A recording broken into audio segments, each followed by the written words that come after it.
Assalamualaikum, selamat pagi anak-anakku yang soleh dan soleha. Bagaimana kabar kalian hari ini? Semoga kalian dalam keadaan sehat walafiat ya. Tetap semangat belajarnya, walau kita belajar dari rumah.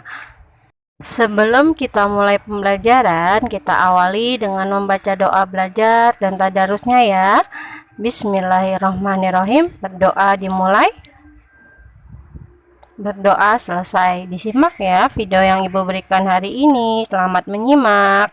Hari ini Kamis 27 Mei 2021 kita akan belajar materi pembelajaran tematik tema 9 Kayanya Negeriku, subtema 2 Pemanfaatan Kekayaan Alam di Indonesia, pembelajaran 5 dan 6 di kelas 4B.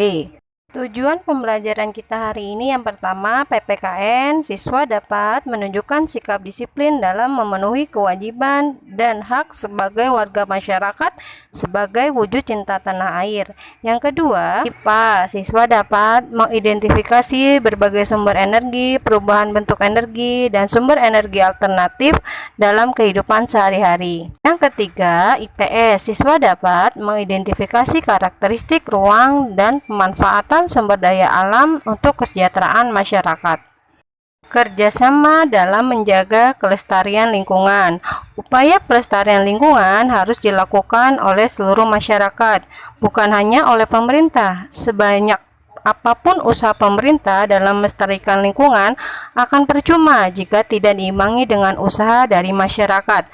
Berikut upaya kerjasama yang dapat dilakukan oleh masyarakat dalam menjaga kelestarian lingkungan. 1. Menjalankan program penanaman 1000 pohon. Bencana alam seperti banjir dan tanah longsor bukan terjadi begitu saja. Bencana tersebut terjadi karena kurangnya daerah resapan air hujan akibat penggundulan hutan. Bencana ini dapat dihindari dengan melakukan reboisasi dan penghijauan. Dengan adanya penanaman tanah terhadap air hujan, kemungkinan terjadi banjir bisa berkurang. 2. Tidak membuang limbah ke sungai atau ke laut. Pembuangan sampah dialiri sungai dapat menyebabkan banjir. Sampah biasanya menumpuk di sepanjang aliran sungai. Saat hujan datang, aliran air terhalang sampah sehingga air meluap dan membanjiri daerah di sekitarnya. Selain menjadi penyebab banjir, sampah plastik juga berdampak buruk bagi kesehatan. 3. Mengurangi pencemaran udara. Pencemaran udara umumnya berasal dari asap kendaraan bermotor dan asap pabrik. Pencemaran udara dapat dikurangi dengan cara menanam pohon di sepanjang jalan raya, membangun taman kota, mengolah kembali limbah pabrik, dan mengurangi pemakaian kendaraan bermotor. 4. Tidak melakukan perburuan liar dan perusakan alam. Semua unsur dalam lingkungan saling berinteraksi dan mengalami hubungan timbal balik. Melakukan penebangan liar, perburuan liar, hingga perusakan hutan akan merusak rantai makanan. Pada akhirnya, hal itu akan berimbas kepada kehidupan manusia itu sendiri. Oleh karena itu, pelaku perusakan lingkungan harus diberi sanksi yang berat agar jera dan tidak mengulanginya kembali. Perubahan bentuk energi. Bentuk energi dapat mengalami perubahan. Perubahan bentuk energi dimanfaatkan dalam kegiatan sehari-hari. Berikut beberapa contoh perubahan bentuk energi. 1. Perubahan energi kimia menjadi energi gerak. 2. Perubahan energi gerak menjadi energi panas. 3. Perubahan energi gerak menjadi energi bunyi. 4. Perubahan energi panas menjadi energi gerak. Dari sekian banyak energi yang ada, energi listrik adalah jenis energi yang paling fleksibel untuk diubah menjadi energi lain.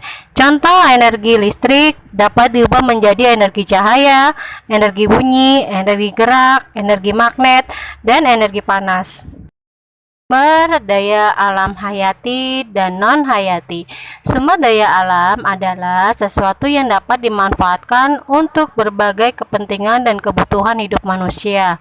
Sumber daya alam dapat ditemukan di berbagai tempat, contohnya di darat dan di perairan. Beberapa contoh sumber daya alam antara lain barang tambang, sinar matahari, tumbuhan, dan hewan. Sumber daya alam tersebut dapat dibedakan menjadi beberapa macam tergantung pengolahannya.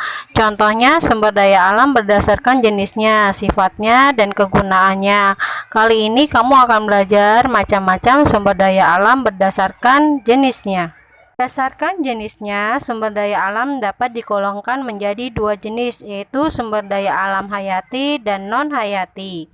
Itu sumber daya alam hayati atau biotik.